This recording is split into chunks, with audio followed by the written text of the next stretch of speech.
আসসালামু আলাইকুম।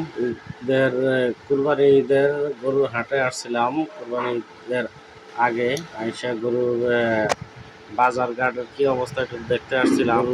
গরুগুলা কেমন হয়েছে এবং কিরকম গরু উঠছে আপনারা একটু কমেন্টে জানাবেন। আর গরু দু একদিন পরে গরু কিনতে আসবো, তো এই জন্য একটা ধারণা নিতে আসছি গরুর দাম কেমন। আমাদের হাজারিবাগ হাটে মোটামুটি ভালো কিছু গরু উঠছে, এখান থেকেই আমরা বেশিরভাগ সবসময় কিনি, প্রত্যেকে কিনি এখান থেকেই।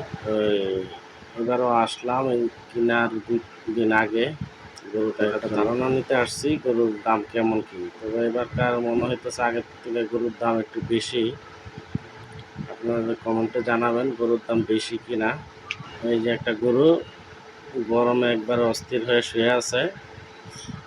তো আমি যখন গরু দেখতে আসছি ভিডিও করতেছিলাম, তখন ওই যে কৃষকে আর কি গরুর যে ব্যাপারী, এই ব্যাপারী আর কি গরুটাকে লাড়া দিয়ে উঠাইছে। মনে করছে কি আমি গরু কিনতে আসছি, এই জন্য গরুটা বসার থেকে দাঁড়া করাইছি। আর এখানে কয়েকজন ভাইয়া গরু দেখতেছে, দামাদামি করতেছে। তা আমি এখানে একটু আইসা দেখলাম যে কীরকম কী দাম চায় না কিনবে। আমি একটা ধারণা নিতে আসছি। কালো একটা গরু, বেশ কিছু গরু উঠছে দেখার মতন। অনেক মানুষে আসতেছে, দেখতেছে। হ্যাঁ, কিনতে এখন কেউ আসে নাই, বেশিরভাগ মানুষের গরু দেখতে আসতেছে ধারণা নেওয়ার জন্য গরুর দাম কেমন কি। তো সেই হিসাবে আমিও আসছি আজকে একটু দেখা। খুবই সুন্দর একটা গরু দেখতেছে অনেকে।